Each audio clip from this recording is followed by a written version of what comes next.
Les gars, j'en ai connu, hein. J'en ai vu des ex toxiques, hein. Mais Vaïd, il dépasse absolument tous les records, les frères. Mais lui, les gars, c'est le genre de gars, clairement, que si sa femme, elle le quitte, il serait capable d'aller lui crever les pneus de sa voiture. Le mec, il est incapable de passer à autre chose. C'est bon, je veux bien que, voilà, il y a de l'amertume. C'est vrai que ce qu'il a connu et ce qu'il a vu quand il était au Maroc, je peux comprendre. Le mec, il qualifie l'équipe nationale du Maroc à la Coupe du Monde.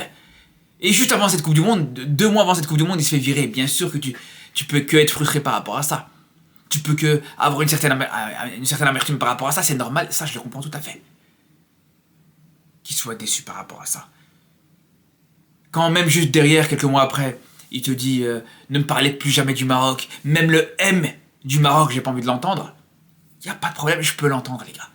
Je peux l'entendre, voilà. C'est normal, tu te dis voilà, t'as été viré.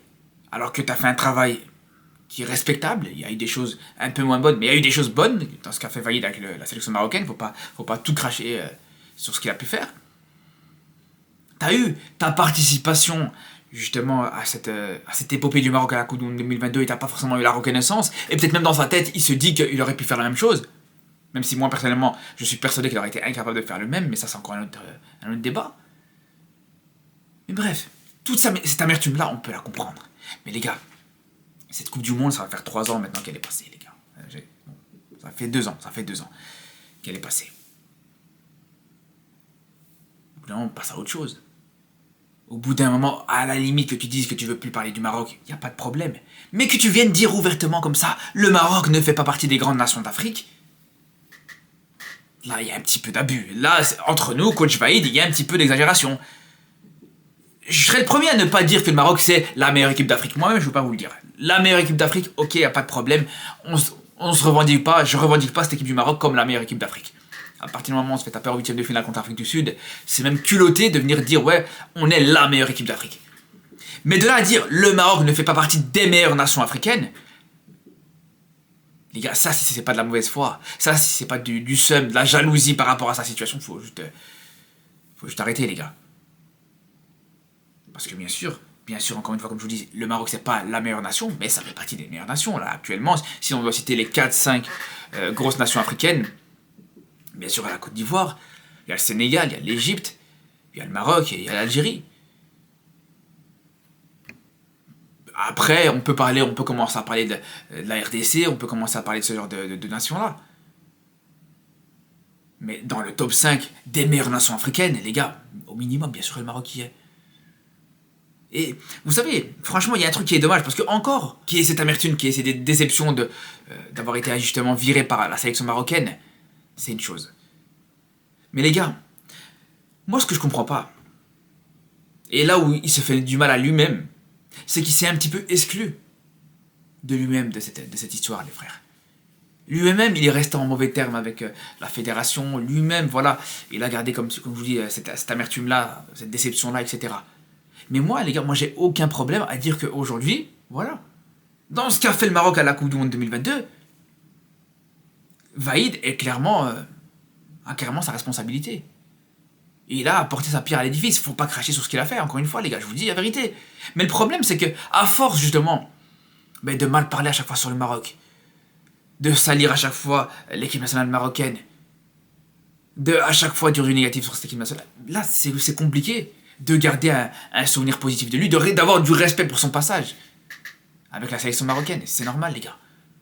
C'est ça qui est dommage, parce que moi, je vous dis, si ça n'avait pas été le cas, j'aurais pu garder ce respect, et franchement, on aurait pu vraiment, presque pourquoi pas, l'honorer. Et franchement, j'ai envie de vous dire même, les gars, si il avait montré un peu plus d'enthousiasme à cette épopée marocaine à la Coupe du Monde au Qatar, si, voilà, il avait montré plus de fierté par rapport au Maroc, par rapport au fait que tout simplement, comme je vous dis, il a eu son apport dans ce qu'a fait le Maroc, je pense que lui-même aurait été le premier récompensé, le premier honoré, et ça m'étonnerait même pas, les gars, je vous dis la vérité, ça m'aurait même pas étonné que lui-même, par exemple, aurait même été invité au palais royal pour être décoré, pour être remercié.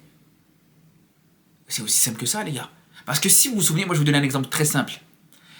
Si on regarde en 2013, la Coupe du Monde des clubs, où le Raja était en demi-finale contre le Bayern, pour ceux qui s'en rappellent. Mais je me souviens qu'à ce moment-là, moi, ça m'avait marqué qu'après cette Coupe du Monde des clubs, le Raja de Casablanca a été invité au Palais Royal aussi. Ils ont eu aussi leur médaille d'honneur, etc. Tous les joueurs ont eu leur médaille d'honneur, les membres du staff, l'entraîneur actuel, mais l'entraîneur qui était passé juste avant, l'entraîneur qui a qualifié cette équipe du Raja dans cette Coupe du Monde des clubs. Et c'est ça qui m'a marqué, et c'est là où je me dis, en vrai, si Vahid avait gardé ce respect, si il avait gardé aussi peut-être cette reconnaissance, il avait gardé un petit peu tout ça envers cette équipe marocaine, je pense que lui-même, comme je vous dis, il aurait été honoré par ça, les gars. Bon, après, vous allez me dire, ouais, après, retrouver Ziyech et Vahid dans la même pièce, ça aurait été un petit peu compliqué, mais ça, c'est un autre débat. Et c'est là où c'est dommage, les gars, parce que, on va pas se mentir, les gars, aujourd'hui, en tant que Marocain, personne n'a quoi que ce soit contre Vahid. Alors ouais, après, peut-être à part les fans de Ziyech les plus fervents, à la limite. Mais aujourd'hui, voilà, en tant que Marocain, on n'a pas forcément un souvenir négatif envers Vahid. C'est vrai qu'il a fait certaines choses qui n'étaient pas forcément belles à voir, certaines choses un petit peu négatives. C'est vrai. Mais personnellement, moi, je garde bien sûr un respect pour lui. Mais le problème, c'est que ce respect que je garde pour lui, ben, ça devient compliqué de le garder quand tu vois que lui-même, aujourd'hui, voilà, à chaque fois, il reparle du Maroc de manière négative. À chaque fois, voilà. Et le pire, c'est que, voilà, on sait très bien que les médias, ils en jouent. On sait très bien, les médias français, on les connaît, les gars, bien sûr. Ils savent bien comment titiller Vahid, ils savent bien comment faire des clics, une petite balle perdue pour le Maroc. Ça passe toujours. On sait très bien comment ça se passe. Et lui, voilà, il rentre dans ce jeu. Et là, les gars, moi, c'est ce que je veux vous dire là maintenant. Moi, j'en arrive à une conclusion, les gars. C'est que autant j'avais une certaine reconnaissance envers Vahid, mais à un moment donné, j'en suis arrivé à cette conclusion qu'aujourd'hui, je me dis clairement, quand on fait les comptes, et quand on y réfléchit vraiment, qu'est-ce qu'il a réellement apporté à cette équipe nationale, les gars? Parce que si vraiment aujourd'hui, il veut cracher sur le Maroc, on peut aussi faire la même chose sur lui, on peut cracher sur lui aussi, les gars, et cracher sur son parcours. Parce que vraiment, je vous dis la vérité, qu'est-ce qu'il a réellement apporté au Maroc? Il a joué la CAN.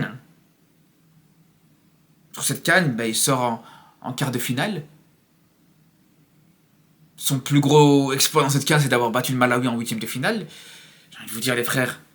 Et encore, c'est même pas vraiment son exploit à lui, vu que tu marques et t'arrives à justement égaliser et mettre le deuxième but sur des exploits individuels. On se rappelle du coup franc exceptionnel d'Hakimi dans ce match-là, qui te sauve dans ce match, dans cette rencontre. Mais pour le même prix, tu sors en huitième de finale contre le Malawi. Ça, faut pas l'oublier, les gars. Faut pas l'oublier, ce match contre le Malawi, les frères. Ça a été pour moi l'une des premières grosses alertes par rapport à Vahid pendant cette CAN 2021. Faut s'en rappeler. Ça, c'est une première chose. Deuxième chose, si on va même dans cette qualification pour la Coupe du Monde, moi, je vous dis une chose. Aujourd'hui, j'ai plus de reconnaissance envers Hervé Renard pour la Coupe du Monde 2022. Je dis bien pour la Coupe du Monde 2022, les frères. Pour cette demi-finale, j'ai plus de reconnaissance envers Hervé Renard qu'envers Vahid. Alors, vous allez me dire, qu'est-ce que Hervé Renard a à voir là-dedans? Vous allez me dire, qu'est-ce que Hervé Renard a à voir avec cette Coupe du Monde 2022? Mais ce qu'il faut savoir, c'est que Hervé Renard, quand il te qualifie à la Coupe du Monde 2018, c'était dans un groupe avec la Côte d'Ivoire, le Gabon et le Mali. Un groupe de la mort, les gars. C'est même plus un groupe de la mort, ça c'est un groupe de... Bref, j'allais dire une dinguerie, mais bref, on s'est compris. Et quand on voit aujourd'hui le groupe dans lequel s'est retrouvé Vahid pour les qualifications de la Coupe du Monde 2022, c'est complètement autre chose, les gars. T'as un groupe avec la Guinée équatoriale, la Guinée-Bissau, la Guinée-Conakry et le Soudan, mes frères.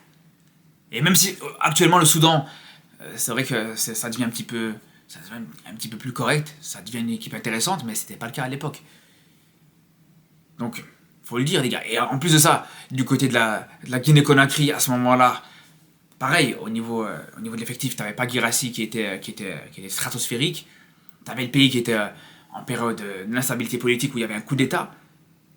Bref, t'avais un groupe beaucoup plus abordable qu'en 2018. Et ça, c'est pas un hasard, les gars. Si tu t'es retrouvé dans un groupe aussi abordable, c'est grâce à une chose, c'est grâce à Hervé Renard qui t'a fait monter dans le classement FIFA et qui a fait qu'aujourd'hui, tu te retrouves encore aujourd'hui dans les chapeaux 1 dans les qualifications d'une Coupe du Monde.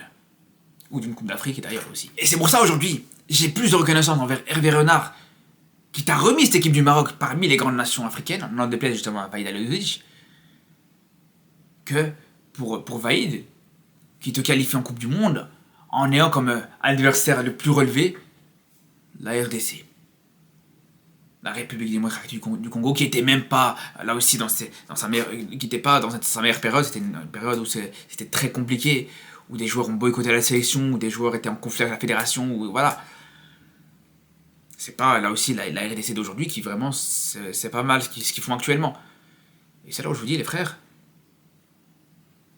au final, on se rend compte que le passage, comme je vous dis, de Vaïd est pas totalement exempt de tout reproche pour qu'il puisse se permettre voilà, de cracher sur le Maroc à longueur de temps, de se victimiser à longueur de temps aussi. Et là, je vous parle encore de ces gros exploits, de ces grosses réalisations. Pour vous dire que même ces grosses réalisations, même ce qu'il a fait de plus gros avec le Maroc, tu peux les relativiser facilement. Je ne parle même pas de la défaite où on se fait taper 3-0 par les États-Unis, je ne parle même pas de tout ça, les gars. Bref, encore une fois, voilà, les frères, bon. Je sais que ça va pas être terminé, je sais que ça va revenir, qu'encore une fois, Vaïd va sûrement reparler du Maroc, que, encore une fois, Vaïd va sûrement cracher sur le Maroc. Même si le Maroc va gagner la CAN, il serait capable, encore une fois, de revenir sur le Maroc, parce qu'il a cette amertume qu'il digérera jamais, malheureusement. Mais bon, frère, va voir un psy, je sais pas, moi, fais quelque chose, mais laisse le Maroc tranquille, frérot. Bref. En tout cas, les frères, on se dit à très vite pour de nouvelles vidéos et surtout d'ici là. Prenez soin de vous.